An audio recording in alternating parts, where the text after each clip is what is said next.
Pero hoy se dijo, ¿no? No llegó el semáforo. Nos quedamos esperando el semáforo. Nos habían prometido, nos dijeron, incluso el viernes de la semana pasada el subsecretario López-Gatell. El martes la secretaria de Gobernación, Olga Sánchez Cordero, que hoy jueves se actualizaría.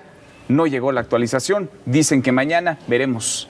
A ver si es que se presenta. Luis Miguel González, ¿cómo estás, Luis Miguel? Muy buenas noches. Buenas noches, Ezra Chabot. ¿Cómo estás? Buenas noches. Gracias, Andrés Roemer, ¿cómo estás, Un Andrés? gusto. Pues no llegó el semáforo. Ezra, ¿tú no crees en los semáforos? No creo. Y menos si no aparecen. Nadie le hace caso a los semáforos en este país, nunca le hemos hecho caso, y mucho menos a un semáforo que, pues, quién sabe quién lo va a manejar. Yo creo que el problema fundamental de este tipo de semáforo es que pues no hay un acuerdo entre autoridades estatales y autoridades centrales, en donde la parte fundamental es establecer qué es lo que se puede abrir y qué es lo que no se puede abrir, cuando una buena parte de la población, a la hora que dijeron hay semáforo, esto quiere decir que nos vamos a la calle. Sí. Y tienes a la gente en la calle sin condiciones muy claras de cómo debe de hacerlo.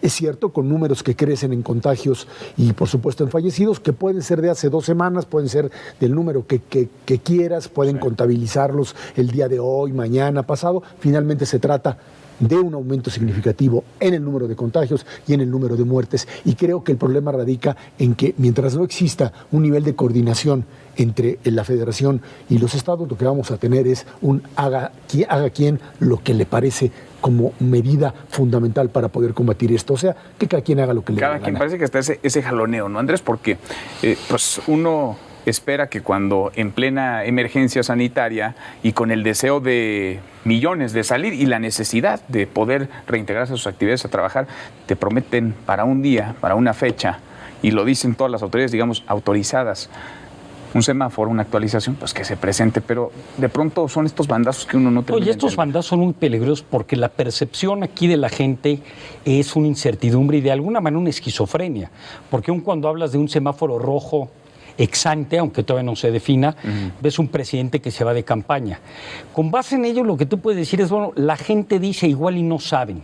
Y ya cuando quieras aplicar una política pública, cuando ves tanta incertidumbre, tanta indecisión y tantos costos de transacción, para tú realmente informarte de qué es la verdad, terminas, uno, no creyendo, y dos, lo más peligroso es el cuento del lobo, que cuando realmente haya que tener una emergencia, la gente ya no sigue, falta liderazgo y el capital social, la confianza se desgasta. Luis Miguel, ¿cómo lo ves?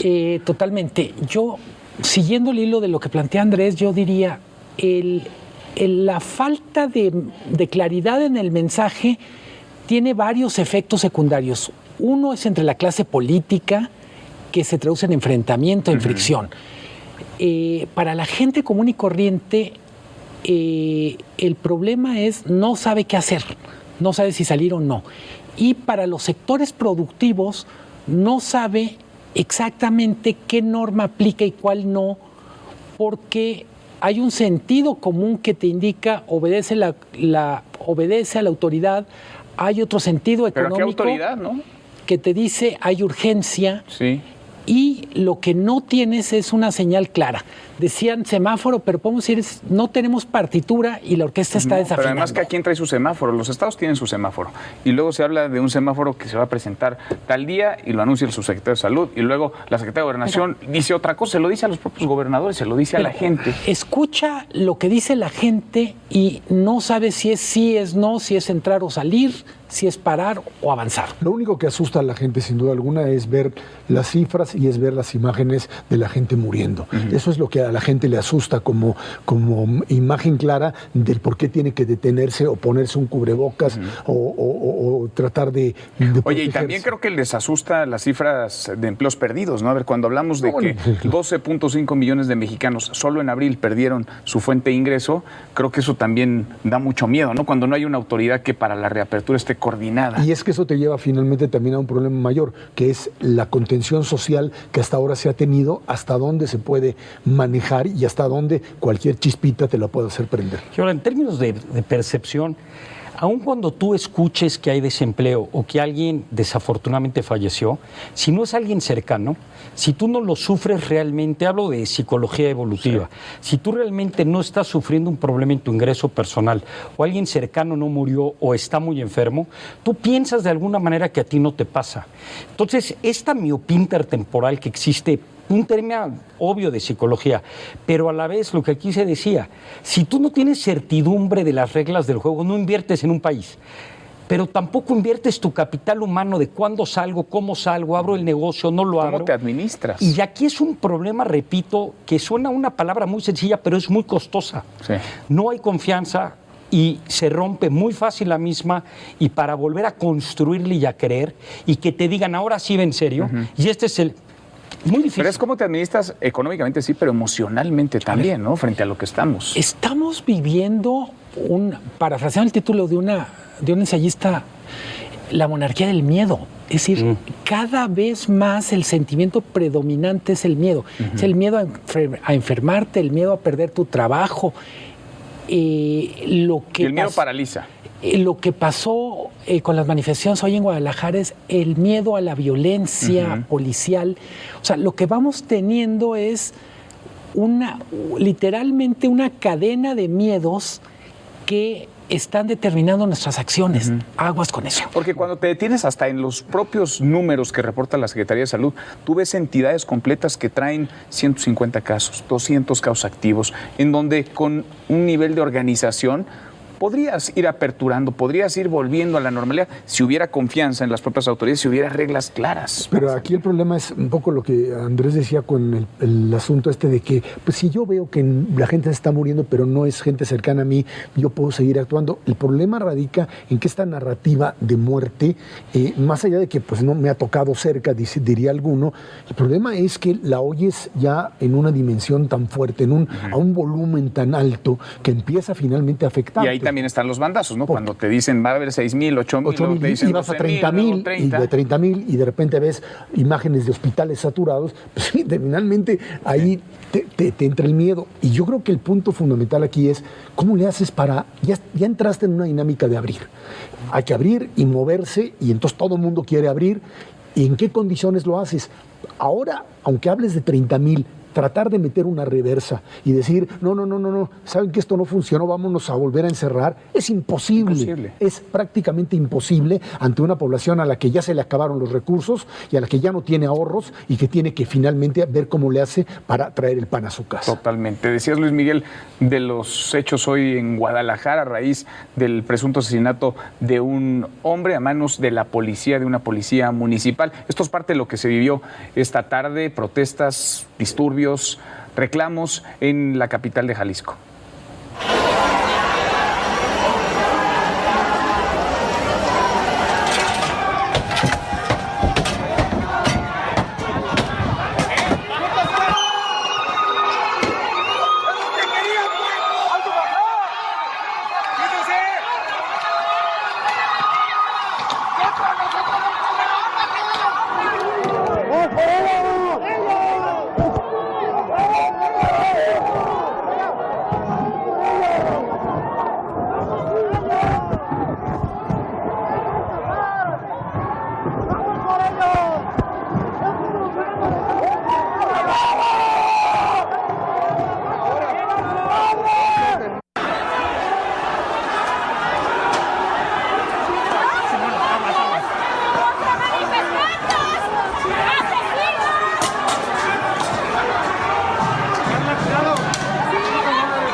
¿Ante qué estamos, Luis Miguel? Porque vemos estas protestas, insisto, la causa es más que válida, es legítima, es justa.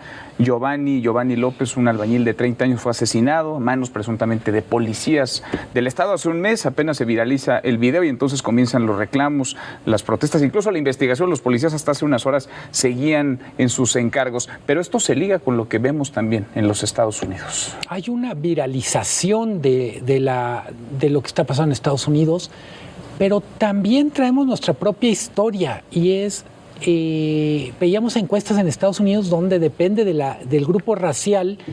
A la pregunta de ¿usted siente que la policía lo protege?, los blancos mayoritariamente contestan que sí, y la mayoría de los negros contestan que no. Creo que también tenemos un tema no resuelto en nuestras sociedades. La gente no siente que la policía los defienda, que los proteja. En este contexto, yo insisto, todo el mundo está muy alterado y es como si fuéramos como colectivo una especie de pasto seco que con cualquier cerillo prende fuego. Se enciende. Andrés, durísimas las imágenes. Muy duras las imágenes y de entrada ya tenemos una injusticia de acceso a la justicia. De hecho, hay una desigualdad de oportunidades en México y en el mundo. Hay un gran autor que se llama Donald Black que te dice, mira, si 11 afroamericanos matan a 11 blancos, los 11 afroamericanos en determinadas entidades federativas de Estados Unidos se van a pena de muerte. Pero si 11 blancos matan a 11 afroamericanos, en el libro de Social Justice de Donald Black, uno se va a pena de muerte. Y realmente la justicia no es equitativa para todos en Estados Unidos, pero tampoco para México. Tampoco en México como en Estados Unidos se ha trabajado el serio racismo y clasismo que existe. Tercero, el resentimiento que hay. Y como ahorita dice Luis Miguel, eso ya existe, antes y después. Pero ahora, durante este momento, la gente está todavía más impotente. Esta palabra miedo, que es una esperanza de dolor, que es una incertidumbre. Llega una cosa así y la manifestación se detona aún más fuerte.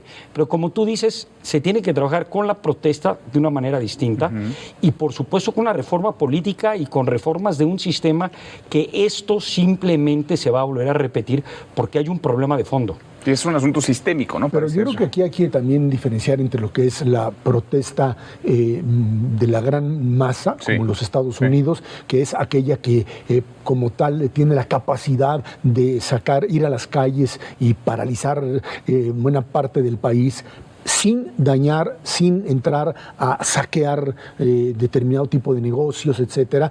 Y aquí hay otro sector pequeño que también es un sector, es cierto, en el mundo de la desigualdad, es aquel sector marginal al que no se le ha atendido y que siempre aprovecha este tipo de situaciones para demostrar su fuerza y para obtener aquello por la fuerza que no se le ha dado. Y creo que en este caso vemos lo mismo. Hay una protesta. Después de un mes del asesinato de este joven, pues empiezan a ver qué fue lo que pasó, etcétera. En una situación, después de una pandemia o en medio de una pandemia, sales, bueno, pues por supuesto que esto prende a una sociedad, pero también te aparece este grupo de muchachos embosados con la posibilidad de llegar y prender el cuerpo a un policía. Que van a destruirlo todo. Exacto, a destruirlo todo. Y creo que son dos dimensiones distintas. Una es la protesta como tal y otra es el grupo violento que siempre está presente y que aprovecha y que se monta dentro de este tipo de protesta. Y ensucia, contamina este tipo de causas que, insisto, son legítimas. Pero a ver, en Estados Unidos son más de 10,000 los detenidos. O sea, en una manifestación de cientos de miles. De cientos de miles y de más de 400 ciudades que están en las calles, volcadas en las calles. Pero de pronto uno escucha los discursos del propio presidente Donald Trump con la elección presidencial a la vuelta de la esquina y es de más mano dura. Al contrario, lejos de sensibilizarse y de tender un puente. Es el guión de Nixon en Vietnam. Él entiende que una parte de la población de Estados Unidos va a reaccionar frente a un discurso autoritario sintiéndose seguro. Yo quiero enfatizar... Están las imágenes también de las personas armadas en las calles de Estados Unidos para defender su propio patrimonio.